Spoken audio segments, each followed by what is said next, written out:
देखिएगा study material का illustration number 5, बहुत बेसिक सा क्वेश्चन है।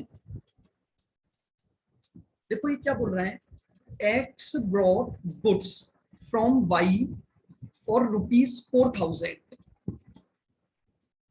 एक्स ने गुड्स खरीदा है वाई से 4,000 का, and Y draw a bill on 1 January 15 for 3 months which was accepted by X for this purpose। यानी वाई तो ड्रॉअर हो गया,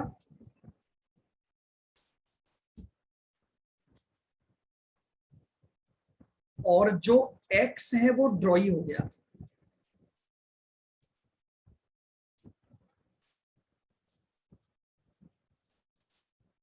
ठीक है, उसके बाद 1 मार्च, अच्छा 1 जनवरी को 3 महीने का बिल लिखा, तो इसकी जो ड्यू डेट है अपने पास वो क्या रहेगी।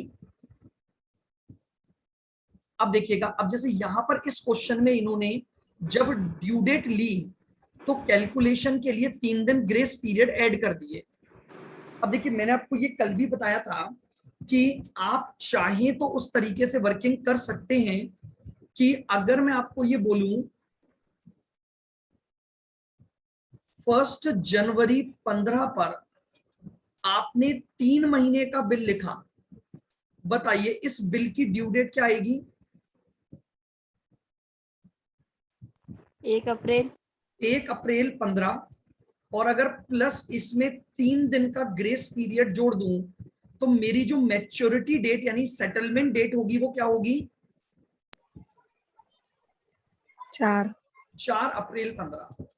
अब यहां पर हम थोड़ा सा चर्चा करेंगे आंसर के वेरिएशन पर। चलिएगा, अब इसने पूछा है कि 1 मार्च को आपने इस बिल को रिबेट करवा दिया, रिबेट मतलब आपने अर्ली पेमेंट कर दिया 12% पर एनम की रेट पर। तो आपको ये बताना है कि एक्स और वाई की बुक्स में जर्नल एंट्रीज आपकी क्या होंगी। चलिए सबसे पहले हम बनाते हैं बुक्स ऑफ ड्रॉअर यानी वाई, बुक्स ऑफ ड्रॉअर।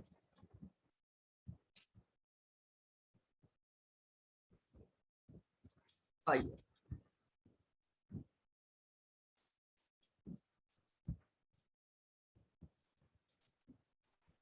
बताइए, अगर एक्स ने माल खरीदा है तो वाई ने माल बेचा होगा, तो वाई क्या एंट्री डालेगा बताइए।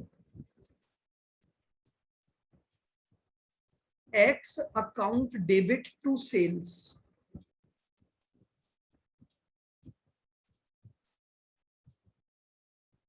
4,000 का आपने माल बेचा।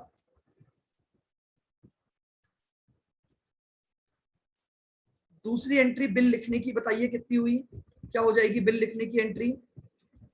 BR account debit to X। BR account debit to X कितना, 4,000। अब तीसरी एंट्री को समझना है।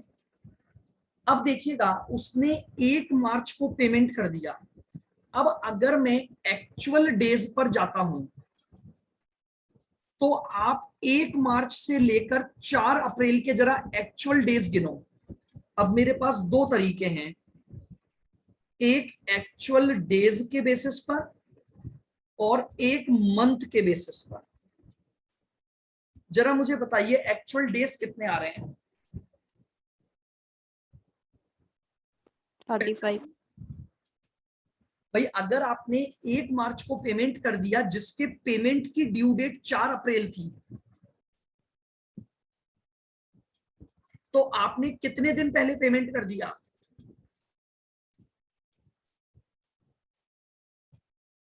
35 दिन पहले।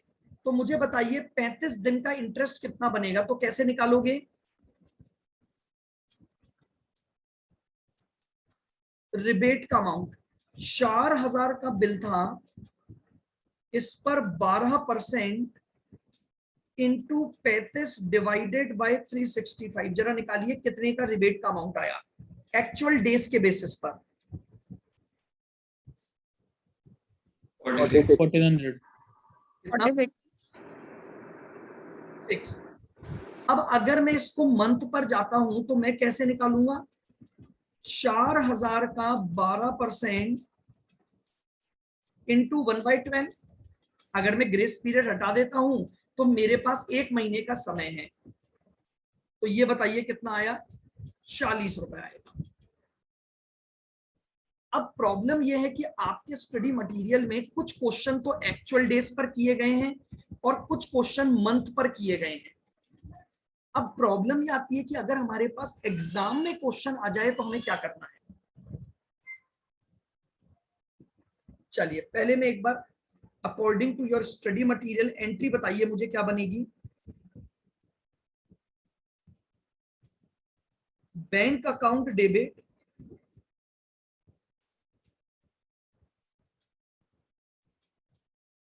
रिबेट अकाउंट डेबिट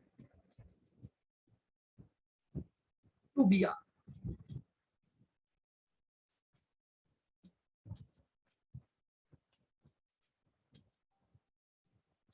4000 माइनस 46 रुपए, तो कैश तो मिल गया 3954.46। ये आपकी एंट्री हो गई।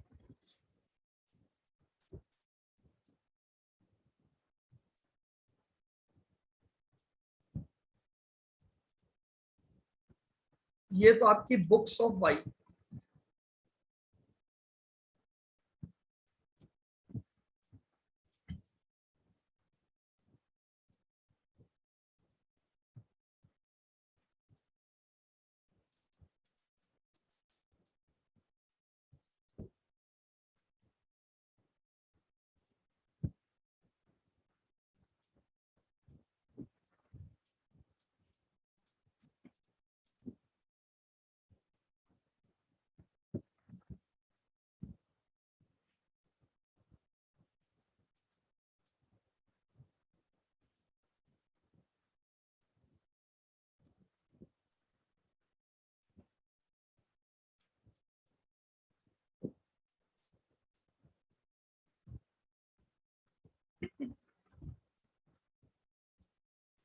अब आप एक्स की बुक्स में एंट्री डालें पहले।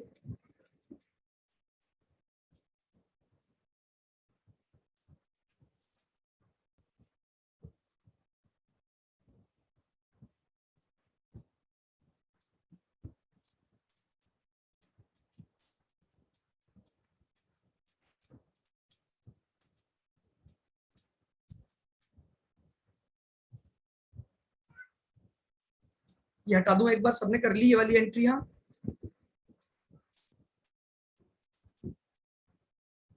आई बुक्स ऑफ एक्स।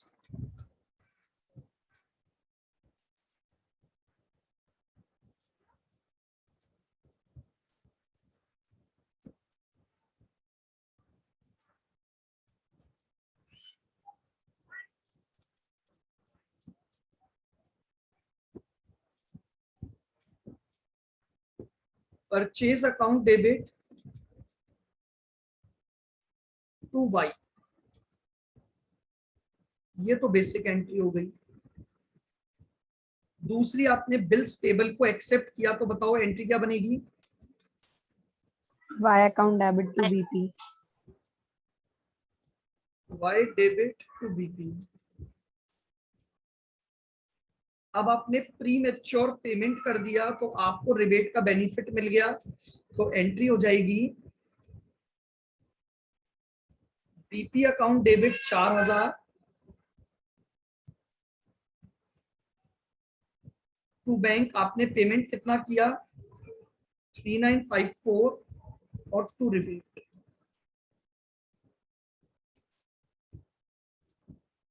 46।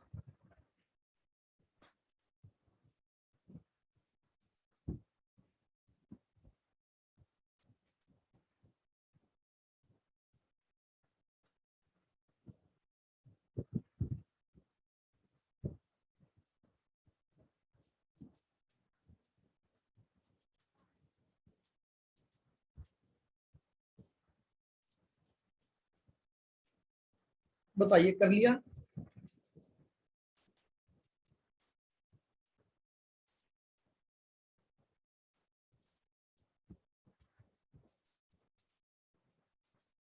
अब आप एक नोट डालेंगे for exam purpose.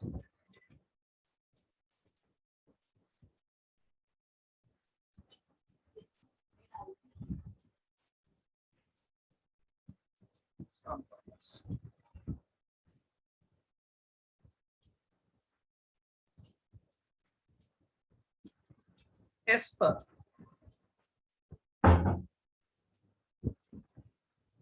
Study material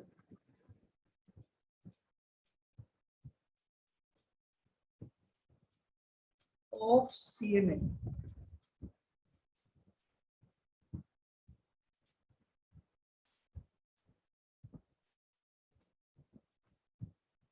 rebate on bill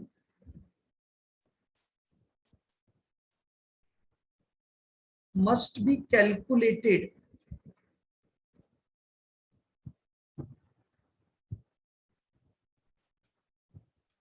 on actual days, bracket में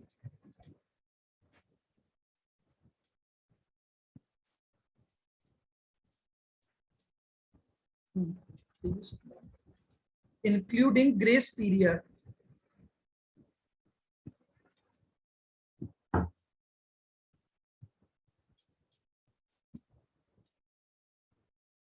but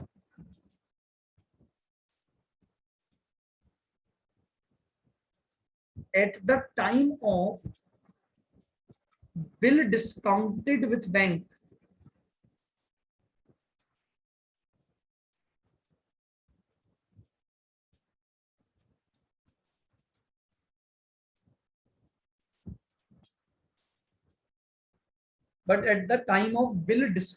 with bank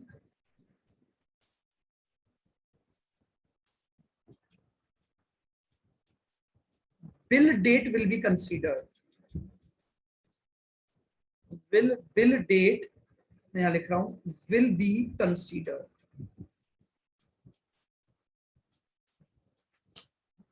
हालांकि देखिए मैं आपको पहले भी बता चुका हूं, अभी आगे जब आप कोई क्वेश्चन करेंगे तो मे बी पॉसिबल कि रिबेट को उन्होंने मंथली ले लिया हो। ये एक ऐसी समस्या है जहां पर अलग अलग क्वेश्चंस में अलग अलग क्या होता है कि किताबों से क्वेश्चन लिए जाते हैं और उनको फ्रेम कर यहां पर लगा दिया जाता है, तो जैसा जिस तरह का आंसर इशू होता है वो उसी तरह से आपका आ जाता है। प्रैक्टिकल लाइफ में जो होता है वो ये होता है। तो आपके स्टडी मटेरियल ने भी कुछ क्वेश्चंस में इसी रूल को फॉलो किया है और कुछ क्वेश्चंस में उन्होंने नए रूल्स को भी फॉलो किया हुआ है। ये आप लिख लें, फिर मैं आपको भी और क्वेश्चन कराता हूं, उसमें आप देखना।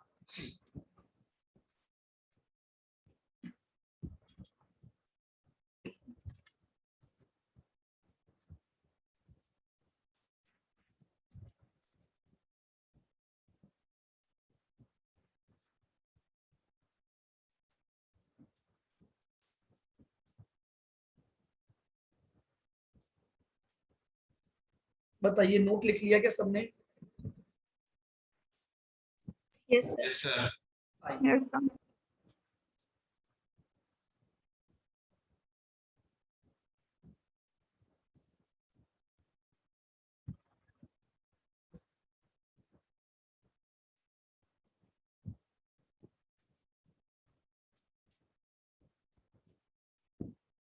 चलिए आप मुझे अभी क्वेश्चन नंबर 2 आपको दिख रहा है स्क्रीन पर, ये करके बताएंगे।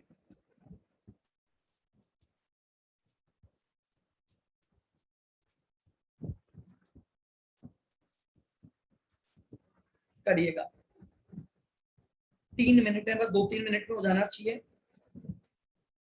पूरी एंट्रियां नहीं मांगी है, केवल इसने नए बिल का अमाउंट मांगा है।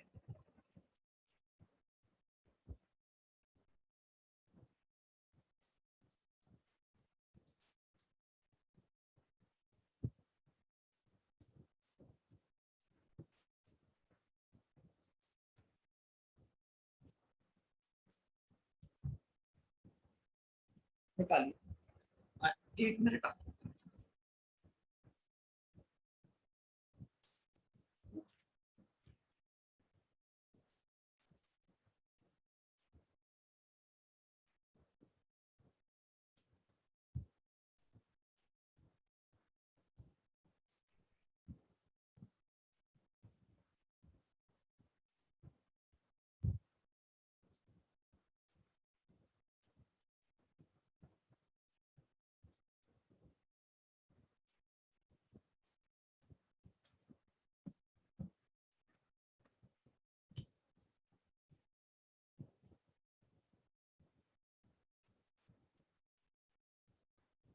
आगे क्या आंसर देखिएगा।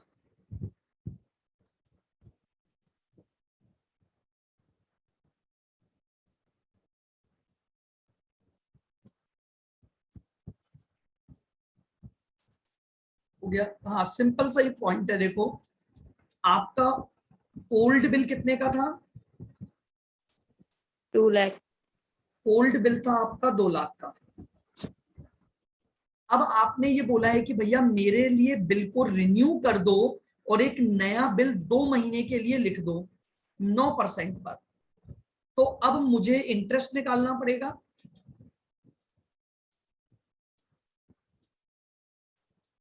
सर 3000 आ रहा है इंटरेस्ट। हाँ, इंटरेस्ट फॉर 2 मंथ आ गया आपका 3000। Yes sir. अब यहाँ कुछ नहीं, बाकी सब जगह मंथ ही चलता है, कोई एक्चुअल डेज नहीं देख रहा हूं मैं। कितना हो गया? 2 लाख पर रेट क्या दे रखी है? 9%। 9% इंटू 2/12। टू तो बताइए 2/12। न्यू बिल टोटल कितने अमाउंट का बनेगा? 2,03,000. 2,03,000। 2,03,000 का मेरा न्यू बिल बन जाए।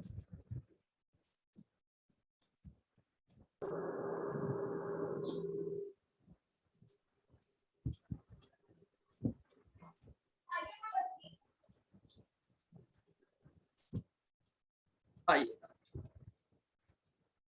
चलिएगा क्वेश्चन 3 की जर्नल एंट्रीज करेंगे आप, फिर मैं आपको मैच करवाऊंगा। क्वेश्चन 3 जर्नल एंट्रीज करेंगे in the books of mister D.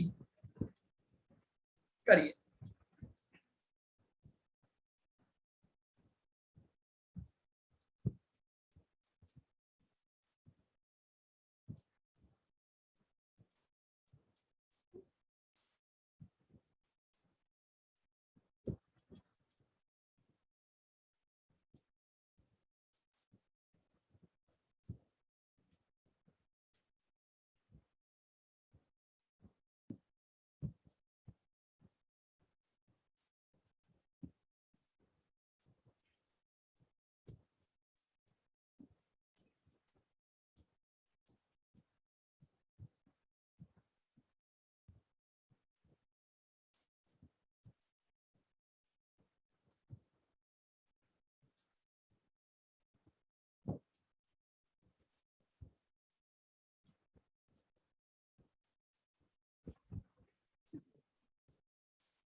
हाँ,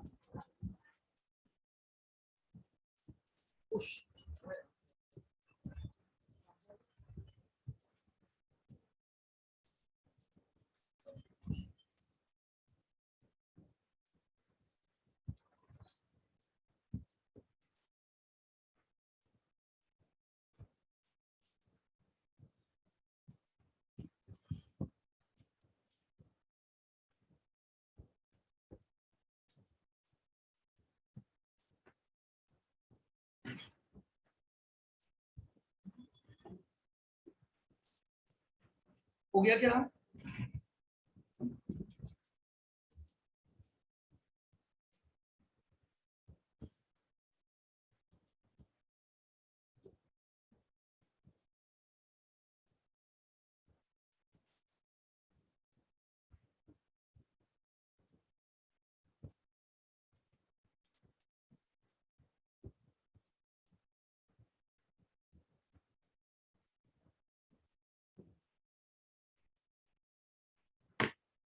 चलिए भाई स्टार्ट करें एंट्रीज। देखिए क्या बोल रहा है। On 1 April 15 mister A draw a bill for ₹6,000 for 7 months on Mr. B लीजिए देखिए, पहले इसका डायग्राम बनाना ताकि पार्टीज को समझ पाओ। ए और बी दो पार्टी हैं। ए ने बिल ड्रॉ किया है, ये ड्रॉअर हो गया और ये ड्रॉई हो गया, ठीक है। फिर ए ने इस बिल को in the favour of C endorse कर दिया, इसने ये बिल सी को दे दिया।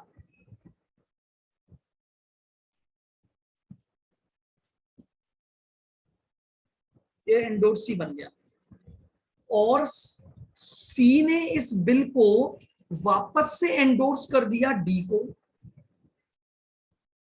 अब ये बिल डी के पास चला गया।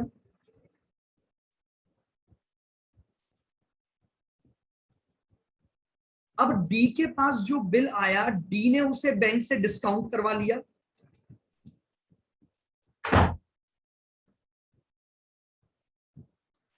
Discounted with bank. अच्छा भाई बताओ पहले मुझे, ओरिजिनली ये बिल लिखा कब गया था?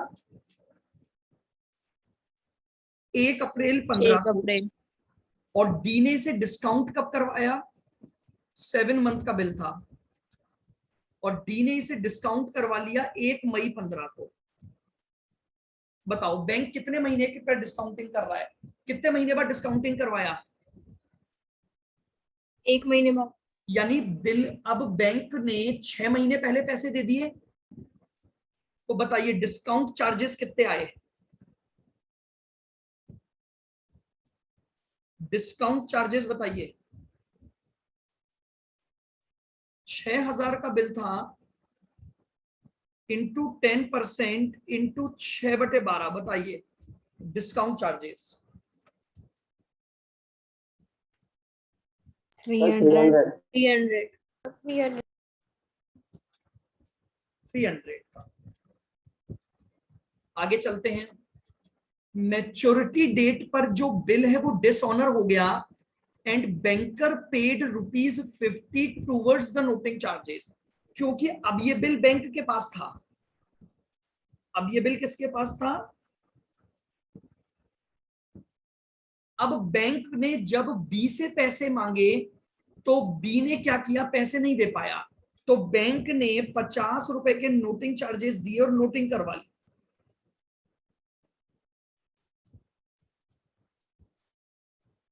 लीजिए ट्रांजैक्शन ये हुए हैं अब आपके। अब इसने पूछा है आपको जर्नल एंट्रीज जो डालनी है वो डी की बुक्स में डालनी है। बताइए मुझे डी की बुक्स में सबसे पहली एंट्री कब डलने वाली है? 15 मई को। 15 अप्रैल 15 को डी को मिला ये बिल। बताओ डी को जब ये बिल मिला तो डी क्या एंट्री डालेगा?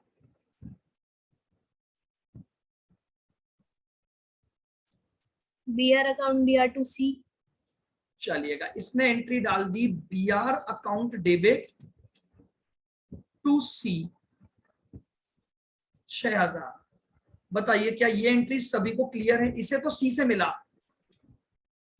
सी ने इसको एंडोर्स किया, तो ये सी से पैसे मांगता था, उसको कैंसिल कर दिया और BR को बुक कर दिया। अब इसने इस BR को डिस्काउंट करवा लिया, तो एंट्री बनी bank account debit discount account debit to BR। बताइए कितना? 5,700, 300 और 6,000। बताइए यहां तक क्लियर? Yes sir. नाउ अब ड्यू डेट पर क्या हुआ?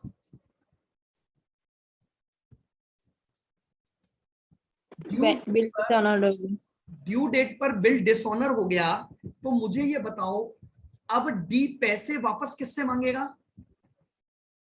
सी से। तो सी को तो आप अपना डेटर बना लोगे,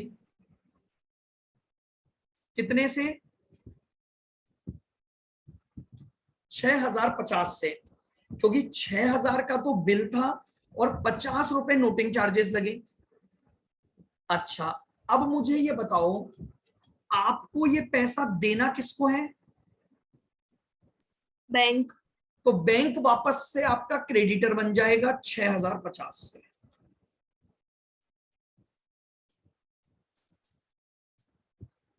ये लीजिए, एंट्री बन गई C account debit to bank. अब अगर इसने ये बोला होता कि आपने ट्रांजैक्शन सेटल भी कर दिया, तो मैं एक और एंट्री डाल देता, बैंक टू कैश। जानते हो, ये टू बैंक मैंने जो लिखा है ना, इसके लिए मैंने आपको बोला था इस एंट्री को समझना बहुत जरूरी है। इसका मतलब ये नहीं है मैंने सी को पैसे दिए, इसका मतलब ये है bill dishonour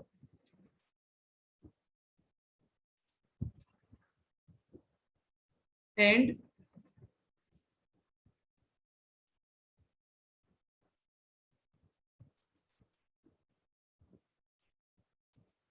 bill amount and noting charges payable to bank.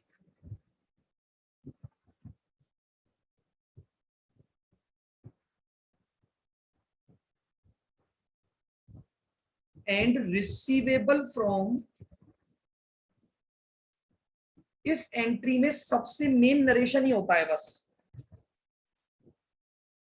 क्यों? क्योंकि इस एंट्री का नॉर्मल इंटरप्रिटेशन तो ये हो गया सी टू बैंक, यानी मैंने सी को पैसा दे दिया, जबकि एक्चुअली में जो ट्रांजैक्शन था वो क्या था, मुझे तो सी से क्या लेने थे, पैसे लेने थे। बताइए, क्लियर है बिल्कुल? Yes, sir. अच्छा चलो, अब जरा आप लोग मुझे सी की बुक्स में एंट्रियां डाल के बताओ।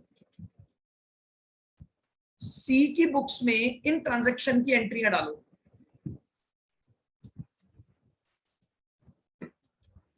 मैं इधर से हटा देता हूं।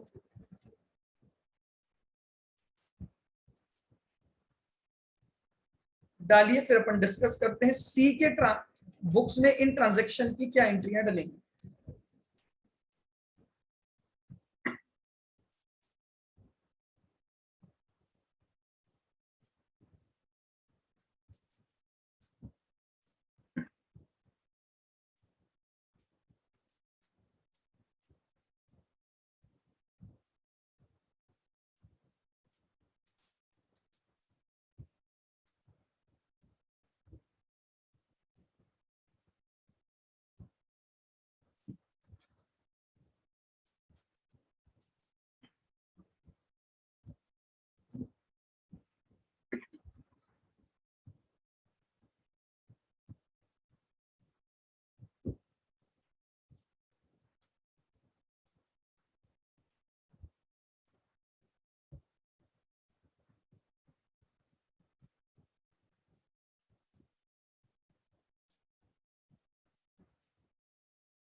चलिए करें एंट्री। बताइए मुझे, सबसे पहली एंट्री सी को जब बी आर मिला तो उसने क्या एंट्री की होगी? BR account debit to A. B R account debit to ए।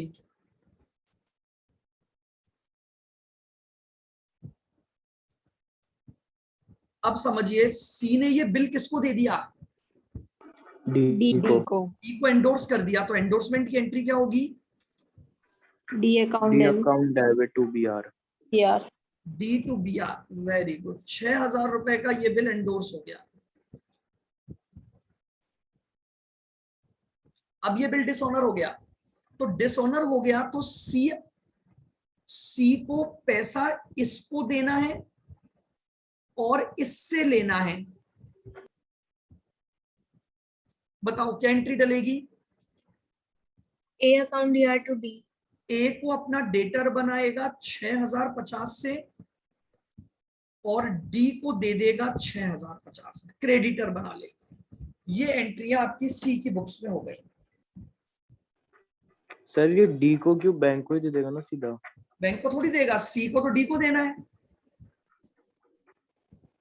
अच्छा हाँ, डी देगा ना बाद बैंक को, हाँ, क्योंकि हाँ। बैंक को तो सी से मतलब ही नहीं था। बैंक Yes, को लेगा किससे? डी से। डी से। और डी लेगा किससे? सी से। और सी लेगा किससे? ए से। ए से। ट्रांजैक्शन इस तरह से चल रहा है। Okay sir. बताओ अब क्लियर हुई चीजें ये वाली सारी? Yes sir. चलिए, तो ये चैप्टर आपका कंप्लीट है। अब आपको क्या करना है, सबसे पहले इसके सारे ये ऑब्जेक्टिव क्वेश्चन सॉल्व करने हैं।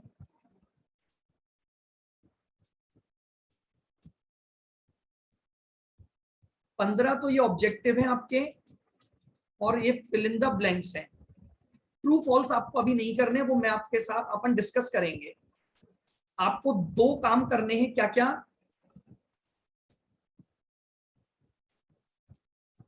एक तो ये जो एमसीक्यू है आपके मॉड्यूल के, वो करने हैं, और दूसरा आपको क्या करने हैं, फिल इन द ब्लैंक्स करने हैं। और इनका जो मैं डिस्कशन रखूंगा वो मैं इस बार सैटरडे को रखूंगा। सैटरडे को इस बार अपन सैटरडे को अपन थोड़ा बहुत इस तरह से करा करेंगे कि अपनी जो भी डाउट्स वगैरह हैं अपन उसको, तो आप सभी जनों से रिक्वेस्ट है, आज वेडनेसडे है, आप ये सारे क्वेश्चन, इवन आप आगे वाले भी करना चाहें ट्रू फॉल्स एक बार कर सकते हैं, वरना उनको मैं डिस्कस में लूंगा। लेकिन आपको फ्राइडे तक यानी सैटरडे तक 15 क्वेश्चन तो ये जो एमसीक्यू बेस्ड हैं और जो फिल इन दी ब्लैंक्स हैं वो आपको करने हैं सारे। फिर कोई भी डाउट होगा तो हम उसका डिस्कशन देख लेंगे। फिर सेकंड बार में हम बचे हुए बाकी क्वेश्चन का डिस्कशन करेंगे, और फिर उसके बाद मैं यहां से अब आपका टेस्ट भी चालू कर दूंगा। सबसे पहले आपका इसी चैप्टर का टेस्ट लिया जाएगा, क्योंकि थोड़ा अब क्या होता है, हर बार नई ज्वाइनिंग होती है ना, तो वो दिक्कत रहती है। तो अब अपन यहां से इसको टेस्ट के साथ चालू करेंगे।